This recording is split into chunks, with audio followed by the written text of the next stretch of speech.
बच्चों, it's Anuradha ma'am here. Welcome to my YouTube channel made commerce easy. आज हम continue करते हैं rules of debit and credit के साथ।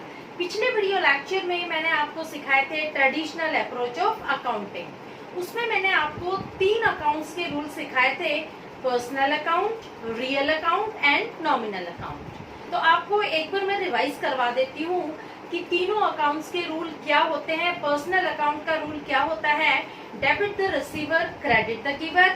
रियल अकाउंट का रूल होता है debit what comes in and credit what goes out. और नॉमिनल अकाउंट का रूल होता है debit all expenses and losses, credit all income and gains. ये मैंने आपको पिछले वीडियो लेक्चर में एक्सप्लेन किया है। इस वीडियो लेक्चर में मैं लूंगी मॉडर्न अप्रोच ऑफ अकाउंटिंग। देखो, मॉडर्न अप्रोच ऑफ अकाउंटिंग के अकॉर्डिंग अकाउंट्स को 5 पार्ट्स में डिवाइड किया गया है।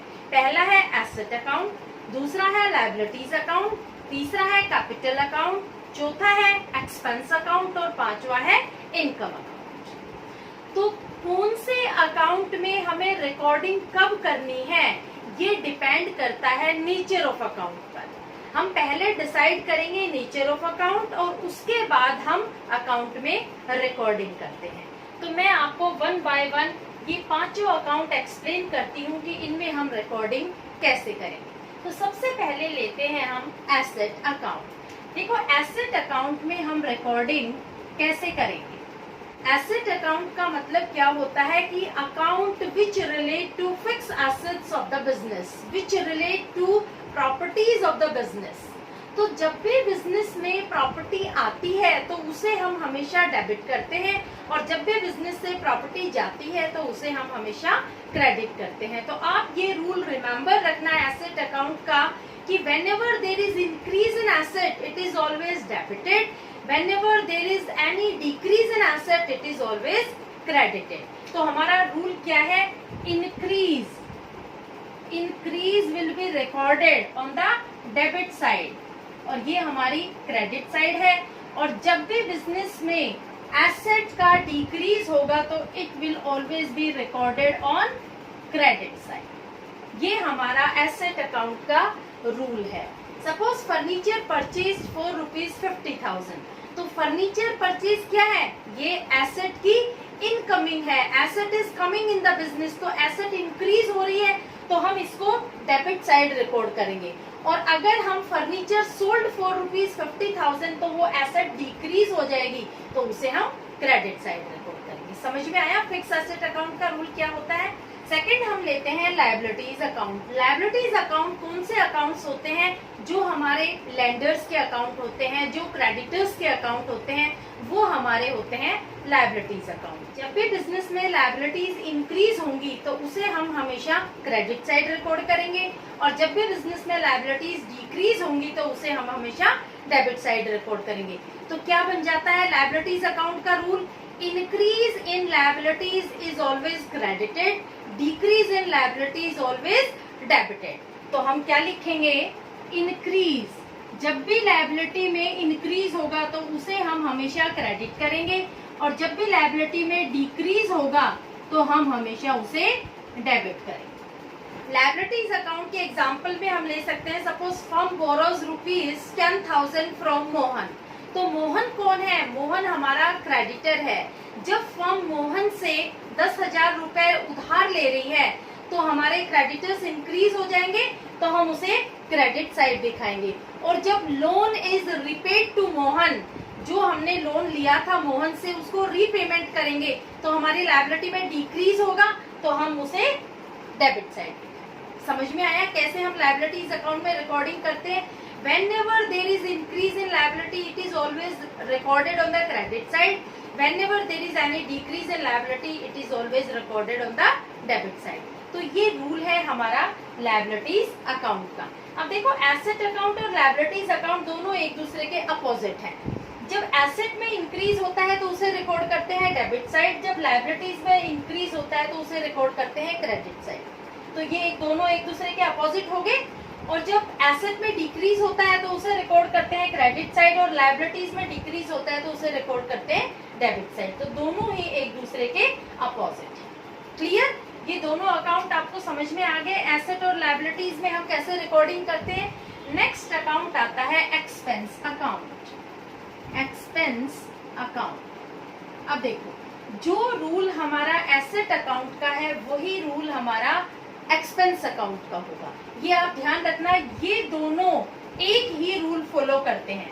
जो एसेट अकाउंट का रूल है वही एक्सपेंस अकाउंट का रूल होगा। तो एसेट अकाउंट में क्या है कि जब इंक्रीज होता है एसेट में तो हम रिकॉर्ड करते हैं डेबिट साइड। तो एक्सपेंस अकाउंट का रूल क्या होगा, जब इंक्रीज होगा किसी एक्सपेंस में तो उसे रिकॉर्ड करेंगे हम डेबिट साइड, और जब डिक्रीज होगा एक्सपेंस में तो उसे रिकॉर्ड करेंगे क्रेडिट साइड। जैसे हमने सैलरी पे की है अपने एम्प्लॉइज को, तो सैलरी क्या है, सैलरी हमारी एक एक्सपेंस है बिजनेस की, तो हमारी एक्सपेंस इंक्रीज हुई है तो सैलरी पेड हम लिखेंगे यहाँ पर, और जब डिक्रीज होगा एक्सपेंस में तो उसे हम दिखाएंगे क्रेडिट साइड। जब भी फर्म की एक्सपेंसेस में इंक्रीज होता है तो उसे हम हमेशा डेबिट साइड रिकॉर्ड करते हैं, और जब भी फर्म की एक्सपेंसेस डिक्रीज होती हैं तो उसे हमेशा क्रेडिट साइड रिकॉर्ड करते हैं। तो रूल क्या बन जाता है एक्सपेंस अकाउंट का, whenever there is any increase in expense it will always be recorded on debit side, whenever there is any decrease in expense it will always be recorded on the credit side। तो हम कैसे लिखेंगे, increase in expense, अगर expense में increase है तो उसे debit side record कर देंगे, अगर एक्सपेंस में डिक्रीज है तो उसे हम क्रेडिट साइड रिकॉर्ड कर देंगे। ये दोनों के सेम रूल है, ये ध्यान रखना। एसेट अकाउंट का रूल अगर आपको आता है तो सेम होगा एक्सपेंस अकाउंट का रूल, इन दोनों में सिमिलैरिटीज है। नेक्स्ट आता है हमारा इनकम अकाउंट। इनकम अकाउंट वो अकाउंट होते हैं जो बिजनेस की इनकम से रिलेटेड होते हैं। जैसे बिजनेस ने कमीशन रिसीव किया है, रेंट रिसीव किया है, तो ये हमारे इनकम रिसीव्ड अकाउंट होंगे, ठीक है। तो इनकम अकाउंट का रूल क्या होता है कि जब भी इनकम में इंक्रीज होता है it is always recorded on the credit side, और जब भी इनकम में डिक्रीज होता है तो it is always recorded on the debit side. तो लायबिलिटीज के और इनकम के सेम रूल होते हैं, तो यहाँ हम लिखेंगे इनकम अकाउंट। अब देखो जो रूल हमारे लायबिलिटीज अकाउंट के हैं वही हमारे इनकम अकाउंट के होंगे। जब भी हमारी इनकम में इंक्रीज होगा तो उसे हम दिखाएंगे क्रेडिट साइड, और जब भी इनकम में डिक्रीज होगा तो उसे हम रिकॉर्ड करेंगे डेबिट साइड। ये हमारा रूल है इनकम अकाउंट का। तो ये दोनों एक जैसे रूल फॉलो करते हैं। जैसे एसेट और एक्सपेंस के सेम रूल होते हैं, ऐसे ही लायबिलिटीज और इनकम के सेम रूल होते हैं। अब हमारा एक अकाउंट बचता है, वो है capital account. Capital account, capital account क्या होते हैं, ये अकाउंट प्रोप्राइटर्स के अकाउंट होते हैं। जब प्रोप्राइटर बिजनेस में कैपिटल इंट्रोड्यूस करता है तो हम हमेशा उसे क्रेडिट करते हैं, और जब भी वो ड्रॉइंग करता है, जब भी वो अमाउंट विड्रॉ करता है बिजनेस से, तो हम हमेशा उसे डेबिट करते हैं। तो इसका रूल क्या बन जाता है कि whenever there is increase in capital it is always credited, and whenever there is decrease in capital it is always debited। तो ये हमारा रूल बन जाता है कैपिटल अकाउंट का। इंक्रीज, जब भी कैपिटल में इंक्रीज होगा ये हमेशा क्रेडिट होगा, और जब भी कैपिटल में डिक्रीज होगा तो ये हमेशा डेबिट होगा। कैपिटल अकाउंट का भी वही रूल होता है जो हमारी लायबिलिटीज और इनकम का होता है। तो इन तीनों का सेम रूल होगा, किसका, लायबिलिटीज, इनकम एंड कैपिटल। और ये जो हमारे दो अकाउंट है एसेट और एक्सपेंस, इन दोनों का सेम रूल होगा। समझ में आया? आपको इन अकाउंट्स को याद करने का एक बहुत इजी तरीका बताती हूँ। आप याद रखना क्लियर, CLEAR। आप क्लियर याद रखते हैं तो आपको ये पांचों अकाउंट के नाम याद हो जाएंगे। देखो सी से क्या बनेगा, कैपिटल अकाउंट, एल से लायबिलिटीज अकाउंट, ई से एक्सपेंस अकाउंट, ए से एसेट अकाउंट, और आर से रेवेन्यू अकाउंट। रेवेन्यू का मतलब होता है इनकम अकाउंट, इनकम अकाउंट। तो ये आपके 5 अकाउंट आते हैं under modern approach of accounting.